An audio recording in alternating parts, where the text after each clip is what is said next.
Привет, я Саша Капуста, это канал Твой шрифтовой фетиш, серии видео по созданию вариативного шрифта FontLab. В этом уроке мы с вами пропишем теги условной постановки в специальных символах. Для того, чтобы любая графическая программа, в которой мы набираем текст и пользуемся ползунками вариативности, понимала, когда какой глиф нужно поменять, в каком положении и на какой, нам нужно их пометить. Для этого мы можем сделать использовать два разных способа. Первый – это пометить эти символы знаком тильда. То есть, если я, допустим, беру символ Q, открываю панель глифа, я могу в первом пункте, где вот такие теги у нас, значок нарисован, просто поставить знак тильда. И теперь он у меня пометился. А вот если, например, таких символов много, делать это в каждом не очень удобно, можно их просто перетянуть в панель классов. Для этого то есть это второй способ. Мы открываем панель классы, и здесь мы выбираем, у нас по умолчанию, скорее всего, вот так. Здесь мы с вами делали кернинг классы. Здесь я выбираю пункт теги. И вот теперь мы здесь видим, что у нас есть. Мы видим, что у нас есть класс тегов, точнее теги NoExport, это те скин-фильтры, которые мы с вами делали. Вот эти хвосты, они у нас не экспортируются в финальный шрифт, поэтому у них есть соответствующий тег. Если мы его откроем, такой глиф, где они у нас тут? Вот, например, мы увидим, что здесь стоит NoExport. Но нас это сейчас мало интересует, нас интересует тег с тильдой. Выбираем букву Q, вот у нас тильда, находим его здесь в списке. Здесь у меня уже есть несколько глифов, я их пока удаляю, они нам не нужны, они нам мешаться будут. В общем, вот у нас добавилась буква Q. И когда у нас таких глифов много, именно оригинальных глифов, которые в большей части находятся в шрифте, которые мы не меняем до определенного момента, мы просто их перетягиваем либо вот сюда, вот так, либо я могу их добавить через плюсик. Вот, я его добавил. Отлично. Теперь у нас у этих двух глифов есть в комментарии тег тильды. Это мы пометили те глифы, скажем так, цели, которые мы подменяем на другие. Мы определились с тем, какая у нас будет, при каких условиях у нас будет меняться глифы на другие. В знаке доллара это будет при достижении насыщенности 500 единиц, а вот в букве Q, в зависимости от того, какая используется ширина буквы, насыщенность меняется неравномерно. Это мы с вами сделаем отдельно.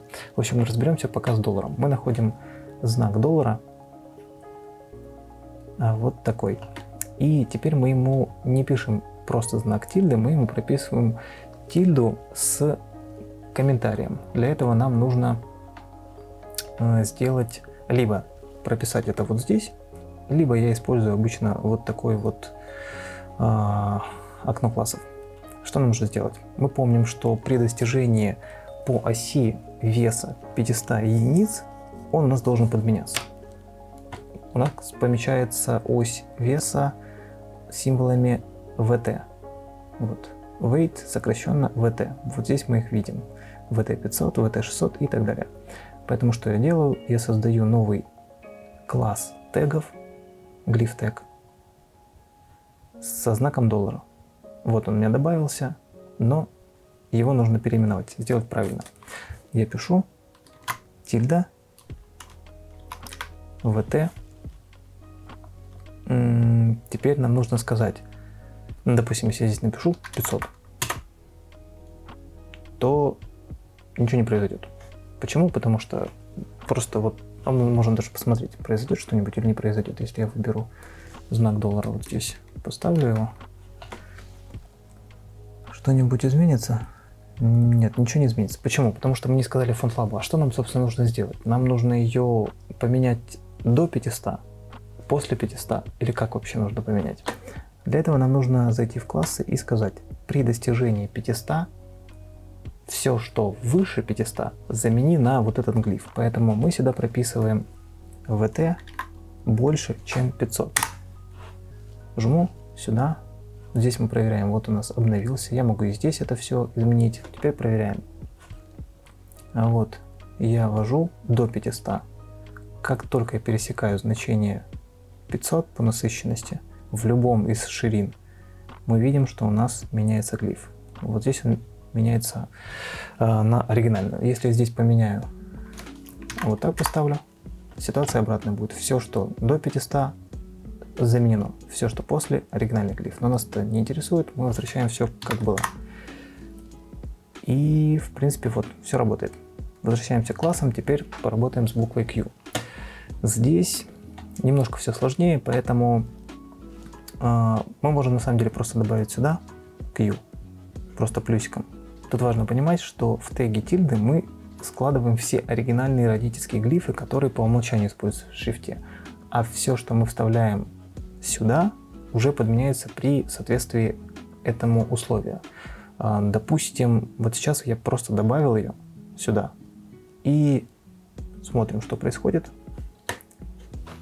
Пишу здесь букву Q. Вот они у меня оригинальные. Перехожу за 500. Вот они у меня подменились обе сразу.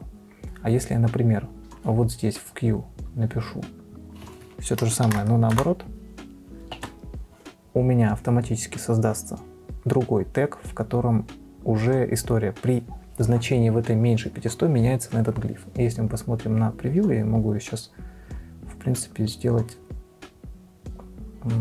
вот так, чтобы было немножко проще. Теперь мы смотрим. Q меняется до 500, доллар меняется после 500. Вот так это работает. Но нам это не нужно, поэтому здесь я просто пишу букву Q, возвращаю все обратно. И все, у меня удалился ненужный пустой тег и добавилось это сюда. И вот все, у меня так работает. В общем, теперь нам нужно с Q разобраться, потому что мы сделали с вами такое условие, что при ширине до 500, я ее отсюда сейчас удалю, у нас Q не меняется. Я сейчас ее здесь тоже уберу. Сейчас пока ничего не меняется. При достижении 500 и до 600, вот в этой области, у нас меняется Q. Но в этой области она не меняется. Поэтому нам нужно создать соответствующий тег. Дальше нам нужно объяснить FontLab, что при достижении 700, от 600 до 700 точнее, но не более ширины 87, она у нас меняется. То есть вот эта область. Все, что вот здесь, не меняется. Поэтому давайте создадим сразу несколько тегов. Их можно комбинировать. Поэтому для начала сделаем для вот этой зоны. Так, вот это мы отключим. Так, что мы пишем? Создаем новый глиф тег для буквы Q.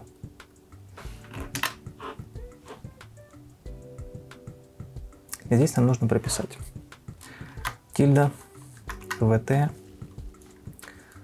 больше 600 при условии vd, то есть ширина, vt насыщенность, vd ширина глифа. При условии, что vd до 87, пускай пятерку 87,5 не буду использовать, пускай будет так. Но, соответственно, все, что меньше 87, должно меняться. Так, я его добавил. Проверяем, как это он себя ведет. Здесь все хорошо, здесь все хорошо. Как только он, видите, как только до 87 и ниже, вот в этом диапазоне он у нас меняется, она у нас, ну то есть изменения у нас происходят только в этой области. Почему? Потому что я сказал FontLab, как только у меня курсор уходит вот в эту область от 600 до 700, в диапазоне ширины от 75 до 87, подменяй на вот эту форму буквы Q. Теперь я хочу сделать то же самое, чтобы происходило только вот здесь. И проверяем. Если, допустим, почему именно так? Потому что если я вот здесь напишу вот так, допустим, тут важно не перепутать направление этой стрелки, то изменение будет происходить только вот в этом отрезке, а мне это не нужно. Мне нужно, чтобы оно происходило вот здесь. То есть здесь можно немножко запутаться, но я думаю, вы там разберетесь. Так, вот так делаю. Все починил. Теперь мне нужно сделать еще один тег, который отвечает за вот эту область. Я копирую его содержимое и создаю новый глиф тег. Прописываю сюда, но здесь я уже пишу все, что от 500 и более, но только в диапазоне вот в этом. Все, что меньше, ну пускай будет 80, пускай тоже меняет. Проверяем. А вот здесь на 500 еще ничего не меняется. Но как только я опускаю ниже 80, как видите, он меняется. Может даже, чтобы было проще, вот здесь сделаю 90. И итого у нас получается вот в этой области изменения, вот в этой области изменения. Все остальное не меняется. При этом на доллар это никак не влияет, потому что доллар у меня в отдельном, видите, доллар у меня меняется просто вот во всей этой области. В общем, немножко повозившись с этим всем, можно сделать клевые вот такие вот результаты и тем самым решить проблему наплывших таких вот форм, когда не хочется портить более тонкие начертания в угоду более жирным, но при этом хочется, чтобы все было красиво. Вот. Но, разумеется, это работает только в вариативном шрифте, потому что в статичном начертании вы и так можете сделать все красиво. Вот. То есть проверяем это на ползунках. Причем, если я начинаю вот переключать, мы видим, что инстансы у нас, соответственно, точно так же содержат все эти изменения. Причем дополнительно к этому я могу еще добавить, например, такой тег, чтобы у меня Q менялось перманентно вот при достижении, например, 95. Я просто делаю вот такой, то есть это такой glyph тег. Только здесь я пишу D, потому что меня интересует ширина, и прописываю здесь 95. И добавляю в него только Q. Проверяем.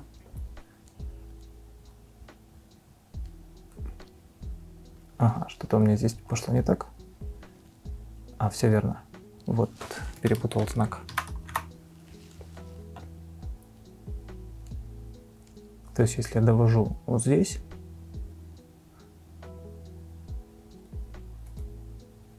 а нет, не то.